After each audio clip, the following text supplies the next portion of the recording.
जय सिया राम।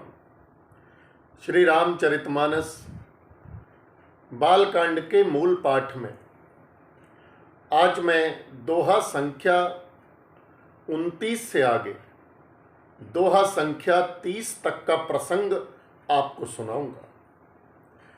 तो आइए प्रेम से भाव से प्रभु श्री राम के चरणों में श्रद्धा सुमन अर्पण करते हुए श्री रामचरितमानस के बालकांड में प्रवेश करें।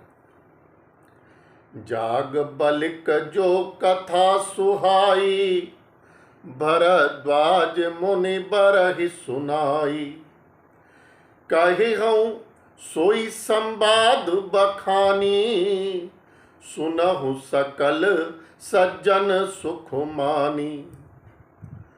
मुनि याज्ञवल्क्य जी ने जो सुहावनी कथा मुनि श्रेष्ठ भरद्वाज जी को सुनाई थी, उसी संवाद को मैं बखान कर कहूँगा।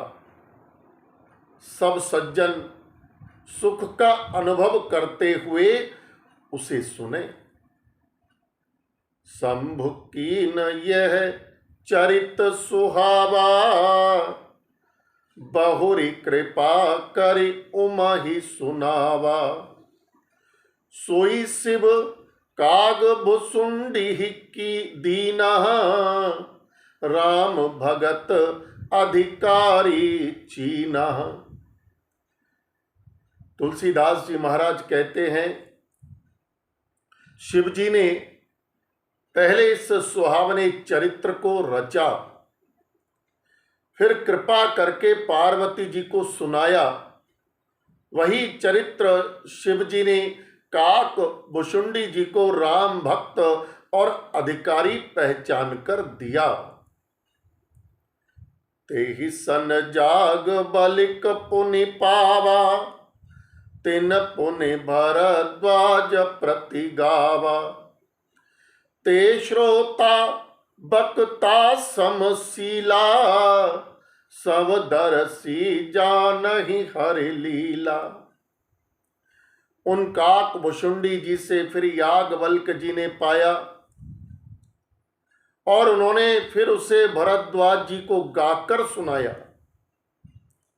वे दोनों वक्ता और श्रोता अर्थात याज्ञवल्क्य जी और भरद्वाज जी समानशील वाले और समदर्शी हैं और श्री हरि की लीला को पहचानते हैं।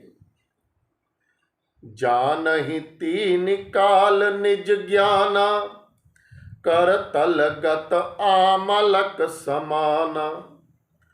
और उजे हरि भगत सुजाना, कहीं सुनहि समुझहि विधि नाना। वे अपने ज्ञान से तीनों कालों की बातों को हथेली पर रखे हुए आंवले के समान प्रत्यक्ष जानते हैं। और भी जो सुजान भगवान की लीलाओं का रहस्य जानने वाले हरि भक्त हैं, वे इस चरित्र को नाना प्रकार से कहते, सुनते और समझते हैं। मैं पुनि निज गुर सन सुनी, कथा सुसु कर खेत। समुझी नहीं तसि बालपन, तब अति रहूं अचेत। फिर वही कथा मैंने 12 क्षेत्र में अपने गुरुजी से सुनी, परंतु उस समय मैं लड़कपन के कारण बहुत बेसमझ था, इससे उसको उस प्रकार अर्थात अच्छी तरह से समझा नहीं। श्रोता बक्ता ज्ञान निधि, कथा राम कै गूढ़। किमि समझौ मैं जीव जड़, कलिमल ग्रसित विमूढ़। श्री राम जी की गूढ़ कथा के वक्ता अर्थात कहने वाले और श्रोता अर्थात सुनने वाले दोनों ज्ञान के खजाने पूरे ज्ञानी होते हैं।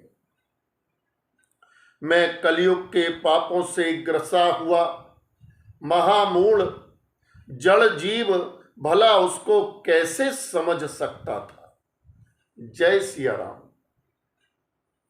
मुझसे जुड़े रहने के लिए कृपया मेरे चैनल को सब्सक्राइब कर लीजिए और मेरे वीडियोज को अधिक से अधिक शेयर कीजिए, जिससे प्रभु श्री राम की कथा का आनंद जन जन तक पहुंच सके। जय सिया राम।